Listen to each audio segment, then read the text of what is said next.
안녕하세요. 시니어 황금사연의 나레이션 강동원입니다.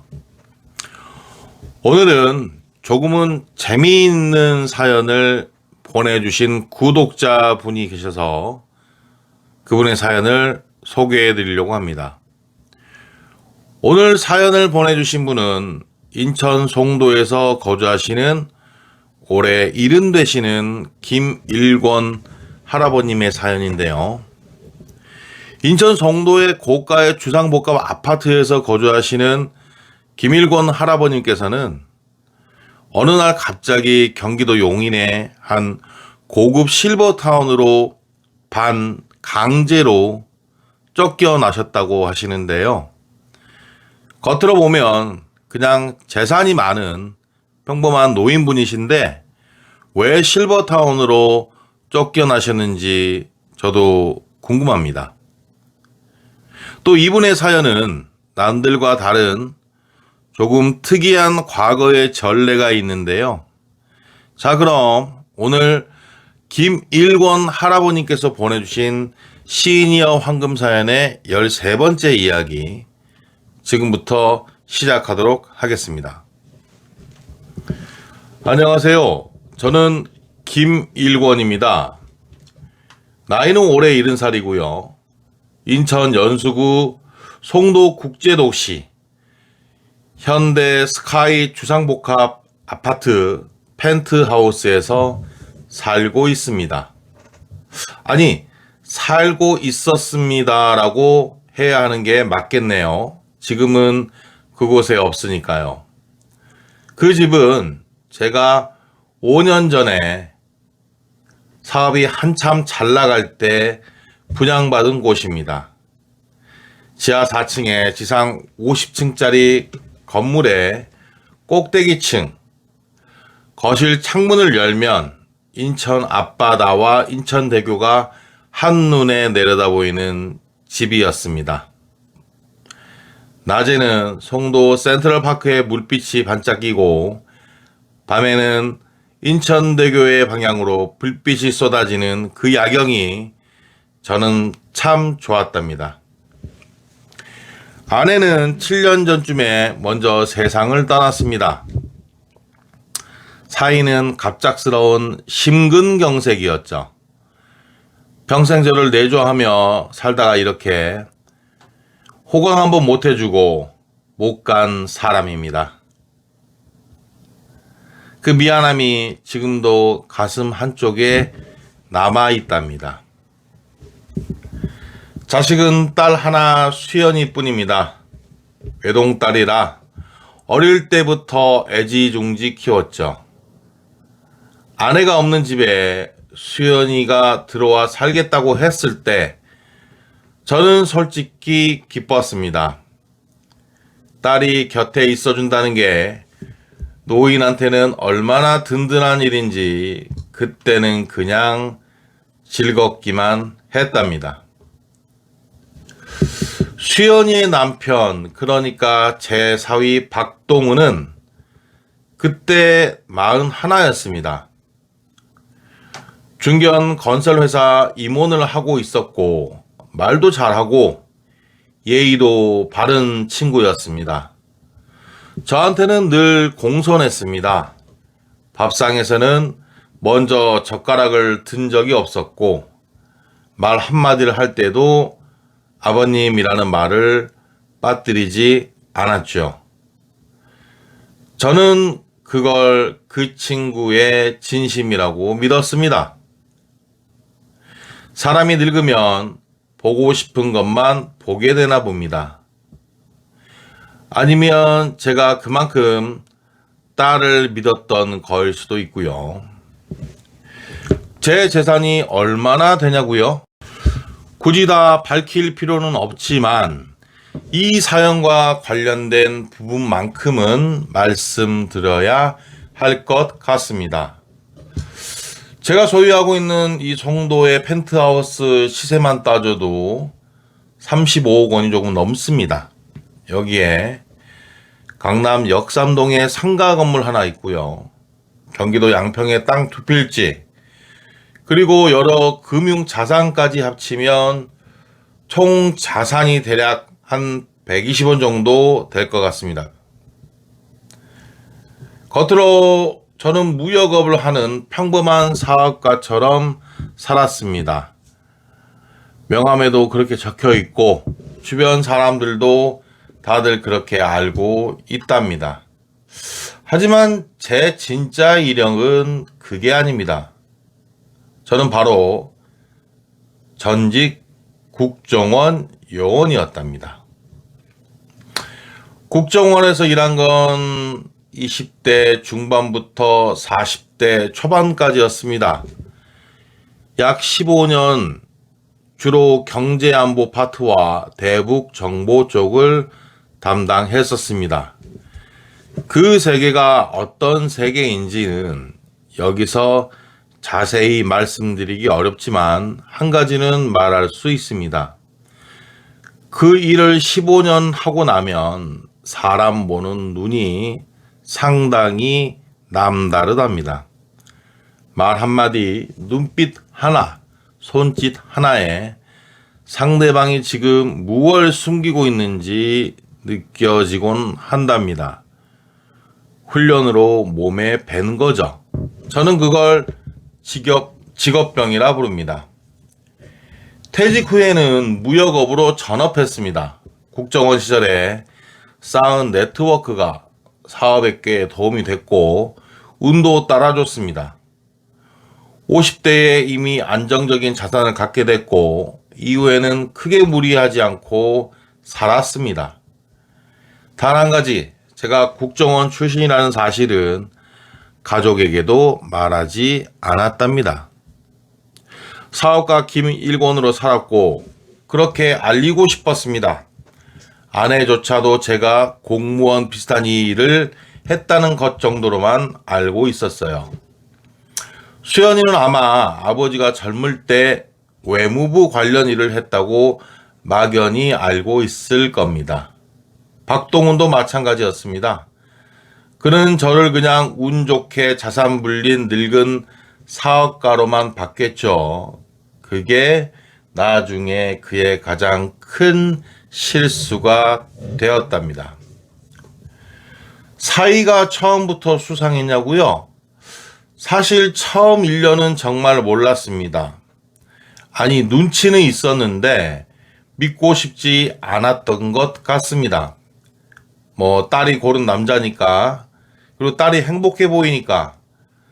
그런데 사람 욕심이라는 게 어느 순간 반드시 표면에 드러나더라고요. 아무리 꼭꼭 숨겨도 2년쯤 함께 살았을 때부터 저는 조금씩 이상한 것들을 느끼기 시작했습니다. 박동훈이 저에 관한 재산 이야기를 슬쩍슬쩍 꺼내는 횟수가 늘었습니다. 처음에는 아버님, 건강 걱정이 돼서요. 로 시작하더니 나중에는 아버님, 나중에 상속 문제가 복잡해질 수 있으니 미리 정리를 해두시는 게 어떠세요? 라는 말까지 하더군요. 그리고 아버님은 이제 그런 복잡한 재산 관리 대신 편하게 사시는 게 맞지 않겠냐는 말도 하곤 했습니다. 처음엔 그냥 대수롭지 않게 넘겼습니다. 그런데 그 말의 빈도가 점점 잦아지더니 어느 날부턴가는 수연이도 같은 말을 하기 시작했답니다. 아빠, 요즘 많이 힘들어 보여요. 어디 좋은 데 가서 쉬는 건 어때? 그 말이 처음 나온 게 어느 해 가을이었습니다. 아빠 친구 중에 어디 좋은 실버타운 다니는 분 있잖아. 거기 정말 좋다더라. 골프장도 있고 수영장도 있고 의료진도 상주한다고 하더라고, 아빠. 저는 그날 수연이한테 웃으며 말했습니다. 나 아직 멀쩡하다, 이놈아. 거기 갈 나이 아니야. 수연이는 웃었습니다. 아빠 농담이야. 그러나 그게 농담이 아니었다는 걸 저는 이미 알고 있었습니다. 그 전날 밤 박동훈이 서재에서 누군가와 전화 통화하는 걸 들었거든요. 제가 잠을 못 이루고 거실에 나왔다가 문틈 사이로 새어나오는 말소리를 들었습니다. 내용은 단편적이었지만 충분히 의미심장했습니다. 어차피 아버님 혼자 관리하기 버거운 나이야. 우리가 관리해드리는 거지. 거기만 보내면 나머지는 우리가 알아서 해. 법적으로도 문제 없어. 공중 다 맞춰놨거든? 그리고 잠시 후, 수연이? 걔는 내가 설득할게. 걱정하지 마. 저는 그날 밤 다시 방으로 들어가 이불을 덮고 누웠습니다. 눈은 멀쩡히 뜨인 채로 한 30년 전 현장에서 처음 배신자를 마주쳤을 때 느꼈던 그 느낌이 다시 찾아온 것 같았습니다. 서늘하고 차갑고 그러나 이상하게도 머릿속은 아주 맑아지는 그 느낌 있거든요. 저는 그날부터 조용히 움직이기 시작했습니다. 겉으로는 아무것도 모르는 노인처럼 말이죠. 박동훈이 공모하는 상대가 누구인지는 대략 파악이 됐습니다. 법무법인 하나와 연결된 재산관리 전문가로 제 이름으로 된 부동산의 소유권 이전을 위한 서류를 준비 중이라는 것도 알게 됐고요. 문제는 딸 수연이었습니다. 딸이 이 계획에 얼마나 깊이 개입되어 있는가. 처음엔 박동훈이 딸 수연이를 이용하는 건지 수연이도 함께 짜고 치는 건지 알 수 없었습니다. 저는 딸을 믿고 싶었습니다. 아버지니까. 하지만 며칠 뒤 그 질문에 대한 대답을 얻게 됐습니다. 수연이가 직접 저한테 말을 꺼냈습니다. 아빠, 용인에 정말 좋은 실버타운이 있다고 내가 그때 얘기했잖아요. 거기 입주민들 생활 수준도 엄청 높고 골프하고 싶으면 골프도 치고 친구 사귀고 싶으면 모임도 있고 아빠가 거기 가면 아빠 건강도 챙기고 우리도 안심이 되고 좋을 것 같은데요. 저는 수연이의 눈을 봤습니다. 그 눈을 피하더라고요. 수연이가 저의 눈을 피하는 순간 저는 알았습니다. 이건 박동훈이 딸 수연이를 이용하는 게 아니라 수연이도 함께 원하는 그림이라는 걸 말이죠. 그때 저는 개인적으로 아버지로서 가장 마음이 아팠습니다. 저는 거부하지 않았습니다. 그래, 한번 가보자. 수연이의 눈이 잠깐 흔들렸습니다. 아마 반발을 예상했을 겁니다. 근데 아버지가 순순히 응하니까 오히려 당황한 것 같은 눈빛이었습니다. 박동훈은 능청스럽게 웃으며 말했습니다. 아버님, 아주 잘 결정하셨어요. 거기 진짜 좋아요. 제 친구 어머니도 거기 계시는데 너무 만족하신다고 하시더라고요. 저는 그 웃음을 보면서 속으로 생각했습니다. 그때 그래 웃어라 이놈아. 지금은 실컷 웃어. 이사 준비를 하던 2주 동안 저는 아무것도 모르는 척 일상을 보냈습니다. 아침에 산책 나가고 저녁에 뉴스 보고 가끔 바둑도 두고 근데 실제로는 그 2주 동안 아주 많은 일을 준비했답니다. 우선 제 이름으로 된 주요 자산들의 상태를 점검했습니다. 겉으로는 이상이 없었습니다. 아직 서류가 움직인 흔적이 없었습니다. 그 말은 제가 실버타운에 들어가고 나서 움직이려 한다는 뜻이었습니다. 저는 그동안 연락을 뜸하게 했던 사람을 한 명 찾았습니다. 이름은 최상진이고요. 현재 국가정보원 재직 중인 저의 직속 후배였습니다. 나이는 저보다 10살 아래인 예순이고요. 제가 현장 요원으로 있을 때 직접 훈련시킨 친구랍니다. 지금은 경제안보실에서 일하고 있고요. 연락은 가끔 명절 문자 보내는 정도인 친구였습니다. 저는 오랜만에 전화를 걸었습니다. 야, 상진아.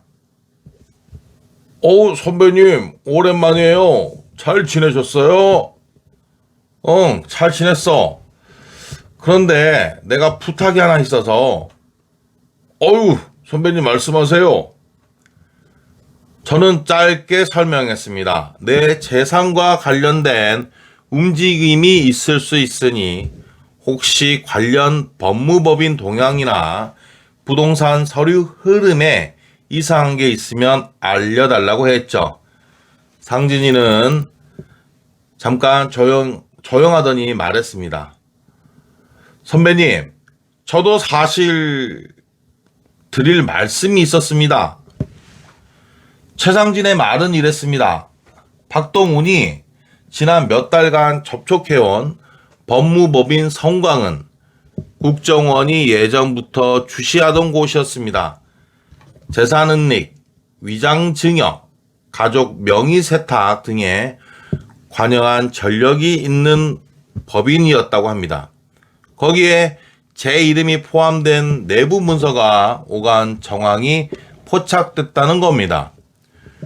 국정원이 제 사건을 정식으로 들여다보고 있는 건 아니었습니다. 다만 성광법인을 모니터링 하던 중 제 이름이 나왔고 상진이가 혹시나 싶어 마음에 두고 있던 참이었다는 말이었습니다. 선배님, 이름이 거기서 나왔을 때 저도 처음엔 이상하다 싶었어요. 그래서 아직 연락을 안 드리고 지켜보고 있었는데 상진아, 그럼 뭐가 준비된 게 있더나? 아직 서류 이전이 이루어진 건 없어요, 선배님. 근데 공증 준비는 다 되어 있고요. 선배님이 실버타운에 입주하고 나면 빠르게 처리할 것 같더라고요. 대리권 서류를 이미 꾸며놓은 것 같은데 인감 도장만 있으면 움직일 수 있는 그런 상황이었습니다. 저는 들으면서 혀를 찼습니다.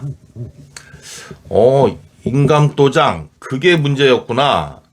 제가 처음부터 의심했던 건 박동훈의 전화 통화였는데 그 이후로 우리 집에서 내 인감 도장이 한번 사라진 적이 있었습니다. 그때 저는 그냥 어디 뒀다가 잊었나 했는데 사흘 후에 원래 자리로 돌아와 있었습니다. 그게 바로 그거였던 것 같습니다. 도장을 미리 찍어 놓았던 것 같습니다. 저는 상진이한테 말했습니다. 알겠어. 내가 지시할 때까지 너가 가진 거 그냥 쥐고 있어라. 상진이는 알았다는 이야기를 하고 전화를 끊었습니다. 그리고 저는 며칠 뒤 실버타운으로 들어갔습니다.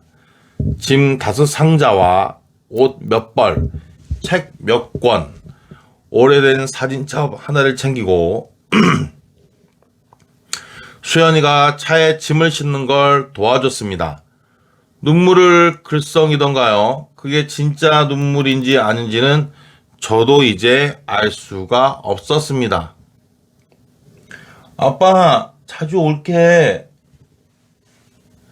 저는 더 이상 아무 말도 하지 않았습니다.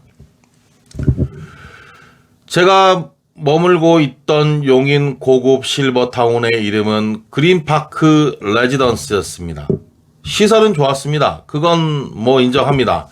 수영장도 있고 산책로도 잘 닦여 있었고 식사도 뭐 그 정도면 훌륭했습니다. 하지만 저는 거기서 산책이나 하러 간 게 아니었습니다. 입주하고 나서 일주일 동안 저는 철저하게 조용한 노인 연기를 했습니다. 아침에 산책하고 식당에서 다른 어르신들과 바둑두고 뉴스 보고 낮잠 자는 척 아무도 이 노인이 머릿속으로 무슨 생각을 하는지 모를 정도로 말이죠. 실버타운에 들어가고 난 다음 그리고 약 일주일 뒤 저는 방문을 잠그고 노트북을 켰습니다.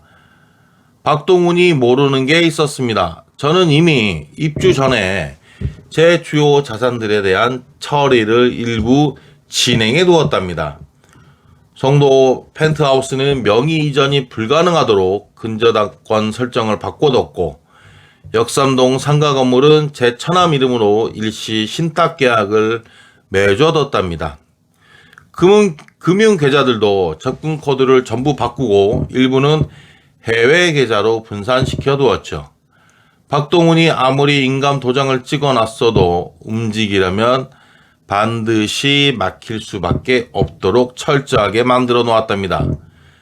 그리고 제가 손을 쓰지 않은 게 한 가지 있었습니다. 그건 바로 양평에 있는 땅 2필지였죠. 그건 일부러 건드리지 않았습니다. 바로 미끼로 남겨두었던 거죠. 박동훈은 제가 실버타운에 들어간 지 열흘이 지나자 바로 움직이기 시작했습니다. 상진이한테 바로 연락이 왔습니다. 선배님, 양평 땅 이전 서류가 성강법인 통해서 접수됐어요. 몇 필지나 했든? 2필지 다요. 박동훈 명의로요. 저는 미소를 지었습니다. 제가 왜 양평 땅을 미끼로 뒀냐고요? 그 땅은 사실 제 개인 재산이 아니었습니다. 엄밀히 말하면 서류상으로는 제 이름이 맞습니다. 하지만 그 땅에는 오래전 제가 친한 친구와 구두로 나눈 약속이 있던 땅이었죠. 형식적인 것은 아니었고 그쪽에서 어려울 때 저한테 맡겨둔 신탁 성격의 땅이었답니다. 그 친구가 누구냐고요? 제가 국정원에서 함께 일했던 동료 출신으로 지금은 변호사로 일하고 있는 친구였습니다. 그 친구는 바로 검사 출신의 변호사였죠. 이름은 윤기철이었습니다. 저는 오랜만에 기철이한테 미리 연락을 해뒀답니다. 기철아, 그 양평 땅 있잖아. 조만간 누군가가 내 명의를 도용해서 이전 서류 낼 거야. 내가 신고하지 않아도 자동으로 걸리게 해줄 수 있지? 그거 바로 형사사건으로 하면 되는 거냐? 당연하지. 우권대리 이용한 부동산 사기, 공인인감 도용, 문서 위조, 뭐 그 정도로 마무리하면 될 것 같은데? 기철이는 잠깐 웃었습니다. 박동훈이 서류를 접수한 그 순간부터 시계가 작동하기 시작했습니다. 성강 법무법인을 통해 접수된 이전 서류는 법원 등기소에서 자동 보류가 걸렸고 동시에 기철이가 준비해둔 고소장이 수원지방검찰청에 접수되었답니다. 제목은 명의도용, 인감위조, 공정증서 원본, 불실기재 등 3가지 혐의였죠. 저는 그날 저녁 상진이한테 다시 전화를 걸었습니다. 상진아, 이제 2번째 거 그 진행 좀 해줄래? 뭔데요, 선배님? 그 박동훈이 재직 중인 건설회사 거기 2년간 있었던 그 비정상 그 지출 내역 있어. 내가 2년 동안 우리 집에서 살면서 그 사람 서류 좀 지금 봤거든. 회사 자금이 그 개인 용도로 유용된 것 같더라고. 그것 좀 조사해서 너가 좀 그것 좀 처리 좀 해줘. 네, 선배님. 알겠습니다. 박동훈이 양평 부동산 서류를 접수하고 나서 사흘 뒤 그의 회사에 국세청 세무조사가 시작됐습니다. 동시에 그의 회사 감사팀에 익명으로 내부 제보가 들어갔답니다. 그 제보에는 구체적인 날짜와 금액, 계좌번호, 거래 내역이 담겨 있었답니다. 그리고 그로부터 이틀 뒤 박동훈은 출근길에 수원검찰청 수사관에게 임의 동행 요청을 받았습니다. 부동산 명의 도용 혐의였습니다. 저는 그 소식을 실버타운 방 안에서 전화로 들었답니다. 저는 담담했습니다. 분노가 끓어오르거나 통쾌함에 소리를 지르거나 뭐 그런 거 없었습니다. 그냥 이렇게 생각했습니다. 뭐 될 대로 되고 있구나. 문제는 수연이었습니다. 딸이 공모 사실을 얼마나 알고 있었는지, 법적으로 어디까지 연루됐는지는 수사 과정에서 밝혀질 문제였습니다. 박동훈이 처음부터 딸 수연이를 이용한 건지 아니면 수연이가 스스로 참여한 건지. 수연이는 박동훈이 소환된 날 저한테 전화를 했습니다. 아빠, 목소리가 떨리더라고요. 저는 전화를 받았습니다. 아빠, 나 지금 어떻게 해야 될지 모르겠어. 저는 한참 아무 말도 하지 않았습니다. 아빠, 미안해, 내가 잘못했어. 저는 수연이한테 한마디의 조언을 해줬습니다. 수연아, 너 지금 그거 경찰이나 검사한테 아무 말 하지 말고 변호사 선임하고 국선 말고 제대로 된 사람으로 선임해놔라. 내가 알아봐 줄게. 전화기 저쪽에서 흐느끼는 소리가 들렸습니다. 저는 솔직히 딸을 버리고 싶지 않았습니다. 그렇다고 딸의 잘못을 덮어주려는 것도 아니었습니다. 딸은 결국 법 앞에서 조사를 받아야 했습니다. 하지만 저는 딸이 박동훈의 말에 설득당해 판단이 흐려진 부분이 크다고 봤고, 딸이 스스로 자신의 행동을 마주하고 책임지게 하는 것이 더 중요하다고 생각했습니다. 그래서 유능한 변호사는 붙여줬지만 제가 나서서 딸을 면피시켜 주지는 않았습니다. 그게 아버지로서 제가 할 수 있는 최선이었습니다. 박동훈은 결국 3가지 혐의로 기소됐습니다. 첫 번째는 인감 도용 및 공정 서류 위조, 두 번째는 무권 대리를 이용한 부동산 사기 미수, 세 번째는 업무상 횡령죄였습니다. 세 번째 혐의는 그가 재직하던 건설회사 자금을 빼돌린 것이었는데 이게 생각보다 규모가 컸습니다. 2년치 내역을 들여다보니 총 2억 3천만 원가량의 자금이 그의 개인 용도로 빠져나간 흔적이 발각된 것이었죠. 결국 박동훈은 징역 3년에 집행유예 5년을 선고받았습니다. 회사에서는 당연히 해임됐습니다. 성강 법무법인은 이 사건으로 대한 변호사협회 조사를 받았고 변호사 2명이 자격 정지 처분을 받았습니다. 제 재산은요? 제 재산은 처음부터 끝까지 한 푼도 움직이지 않았습니다. 양평 땅 이전 서류는 자동 무효 처리됐고 다른 자산들도 제가 미리 손을 써둔 덕분에 아무 문제가 없었습니다. 제 사위 박동훈은 미리 알았어야 했습니다. 잠든 사자를 건드리면 안 된다는 걸 말이죠. 제 딸 수연이는 어떻게 됐냐고요? 수사 과정에서 수연이는 박동훈의 계획의 일부 동조한 정황이 인정됐지만 실질적으로 서류를 직접 위조하거나 범행에 가담한 증거는 나오지 않았습니다. 결국 내사 종결됐죠. 하지만 수연이는 그 이후 한동안 저를 만나지 못했습니다. 스스로 못 찾아온 것이라 말할 수 있겠죠. 그렇게 해서 딸이 지나고 어느 날 수연이가 혼자 실버타운에 면회를 왔습니다. 박동훈과 그 사이 이혼을 했다고 하더군요. 수연이는 제 앞에서 펑펑 울었습니다. 물론 저도 함께 울었답니다. 어색한 침묵이 한참 흘렀고 저는 그 아이의 손을 그래도 잡아주었답니다. 그리고 더 이상의 말은 하지 않았습니다.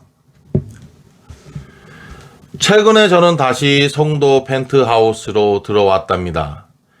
실버타운에 있었던 총 8달의 생활, 그 8달의 생활이 제 인생에서 가장 길고 가장 촘촘한 8달이었던 것 같습니다.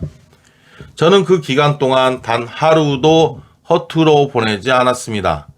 아침마다 산책하며 모든 상황을 머릿속으로 정리했고 밤마다 노트에 메모를 남겼습니다. 그것 또한 오래된 직업 습관이 다시 살아나는 것이라고 말할 수 있겠죠. 지금은 거실 창문을 열면 여전히 인천대교가 보입니다. 그 인천대교의 바다가 예전보다 더 넓게 보이긴 한답니다. 참 이상한 일인 것 같습니다. 수연이는 지금 서울에서 혼자 작은 카페를 운영하고 있습니다. 한 달에 한두 번 찾아오곤 한답니다. 아직은 조금 어색하기도 하고 조금은 조심스러운 사이지만 그래도 서로 얼굴을 보며 밥을 같이 먹곤 한답니다. 그 정도면 충분합니다. 제가 이 사연을 여러분께 보낸 건 제 자랑을 하려고 보낸 게 아닙니다. 저도 실수를 했습니다. 오랫동안 함께 살면서 이상한 낌새를 느꼈음에도 불구하고 딸을 믿고 싶은 마음에 시간을 조금 너무 끌었던 건 아닌가 그렇게 생각을 했답니다. 더 일찍 단호하게 행동했다면 이렇게까지 오지 않아도 됐을 겁니다. 그리고 딸이 그렇게 된 데에는 물론 저의 책임도 일부 있다고 생각합니다. 아버지로서 딸에게 삶의 가치에 대해 사람을 보는 눈에 대해 더 많이 가르쳐 줬어야 했는데 이 사연을 보고 계신 여러분 중에 나이 드신 부모님이 계신 분들께 말씀을 드리고 싶습니다. 부모님의 재산은 부모님의 것입니다. 부모님이 어디에 사시든 그것은 부모님이 선택하시는 것이어야 합니다. 그리고 부모님께 말씀드리고 싶습니다. 나이가 들었다고 해서 판단력이 흐려지는 게 아닙니다. 우리는 오히려 평생을 살면서 쌓아온 경험이 있습니다. 그 경험이 우리의 가장 강력한 무기입니다. 누군가 여러분을 편하게 모신다는 말로 멀리 보내려 한다면 한 번만 더 생각해 보시길 바라겠습니다. 왜인지, 과연 누구를 위한 것인지. 오늘 읽어드렸던 김일권 할아버님의 사연은 여기서 마무리됩니다. 70평생을 살아온 한 남자의 이야기, 배신당한 아버지의 이야기, 그리고 끝까지 딸을 버리지 않은 한 아버지의 이야기입니다. 화가 나기도 하고 짠하기도 하고 그러다가 마지막 부분에서는 이상하게 마음이 따뜻해지는 사연이었다고 생각합니다. 과연 오늘의 사연을 보신 여러분의 마음은 어떠셨나요? 마지막으로 오늘 사연을 보내주신 인천 송도에서 거주하고 계시는 김일권 할아버님께 진심으로 감사의 말씀을 드리겠습니다. 그리고 지금까지 이 사연을 함께 들어주신 구독자 여러분, 시청자 여러분, 감사합니다.